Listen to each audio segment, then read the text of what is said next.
mampu menjalani ancaman hukuman penjara dan tuntutan dengan nilai fantastis, Lisa malah dililit masalah baru terkait dugaan penipuan yang dilaporkan beberapa orang yang merasa tertipu oleh penjualan produk yang dilakukan LM. Kemarin kan kerugiannya kurang lebih di 70 juta ya. Nah kemarin juga ada yang update ke aku, si Joy Studio sama satu lagi siapa gitu barusan banget. Jadi ada tambahan 2 korban lagi. Berarti kan 2 korban lagi itu tambahnya lebih dari 70 juta. Belum lagi kasus penggelapan toh, terlepas dari pribadi dia jujur, gue sayang banget sama dia baik. Polos nih anak, tapi di lingkungan yang toksik yang salah. Kurangin drama-drama lu, udah waktunya lu sekarang dewasa, ya, anak lu ingat anak lu 2 lo gitu loh. Janganlah lu nipu-nipu, janganlah lu nipu-nipu.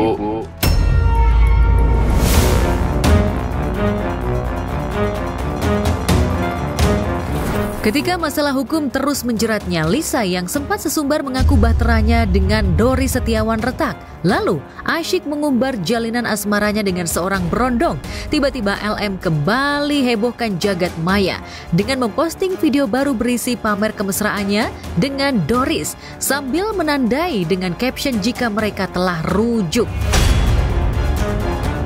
Lantas benarkah selama ini LM telah menjual isu perceraiannya dengan sang suami agar isu pacar settingan dengan pria berondongnya naik? Atau mungkinkah video kemesraan dengan caption rujuk ini sebagai upaya LM mengalihkan isu dari statusnya yang akan segera mengenakan seragam orange? Dua-duanya sama-sama aku suka, tapi aku bingung harus pilih yang mana.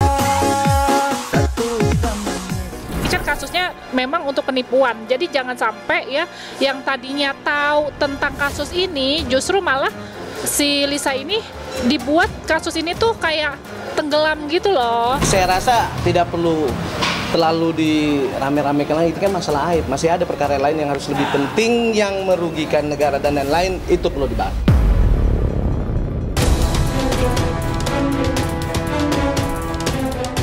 Bukan hanya isu perceraian dan asmara settingan yang diduga dijual LM sebagai bahan konten.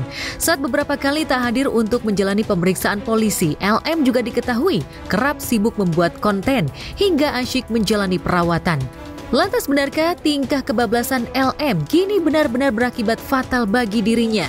Bagaimana reaksi sejawatnya Barbie Kumalasari yang sempat mencegah LM agar tak gegabah meluncurkan pengakuan dan meminta tes DNA?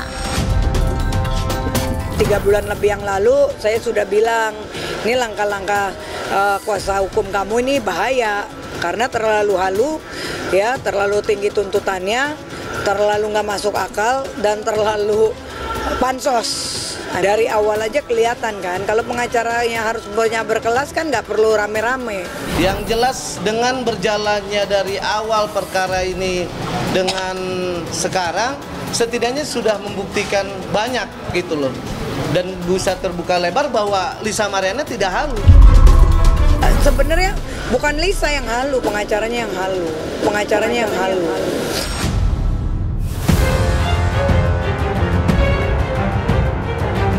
Saya udah bilang, Lisa, gua nggak yakin itu anaknya Pak RK. Enggak, ini.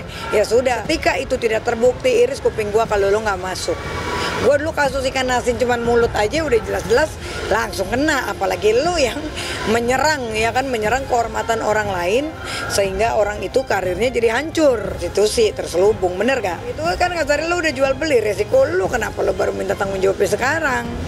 Enggak kak, tapi kata pengacara aku bisa kak, tenang aja kak, ini masuk begini. Gua bilang, oh iya dong, kalau gua bilang kalau semuanya begitu berapa banyak nih kasus para pejabat pada teriak semua.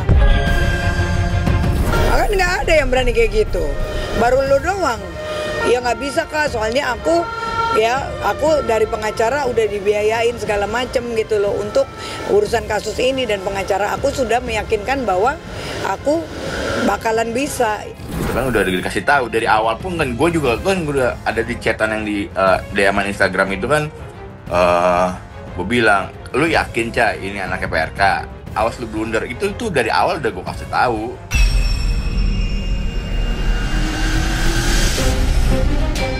Ibarat pepatah, Siapa bermain api, maka harus siap terbakar.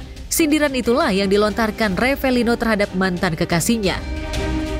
LM yang sempat dinasehati Revelino agar tak nekat meluncurkan pengakuan yang merusak reputasi RK, pada akhirnya harus menuai badai dari angin yang ditaburkannya.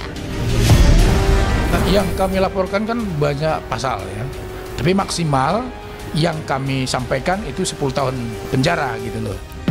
Kedepannya muaranya mau seperti apa, yang pasti kan ini perkara aib yang tidak harus dibesar-besarkan. Jangan membuat suatu Indonesia ini gaduh cuman karena kebohongan kamu, kan gitu. Ya nggak apa-apa, memang sudah jalannya begitu. Capek, lelah aja gitu, udah. Mendingan lu ke rumah sakit jiwa deh, periksa ini lu.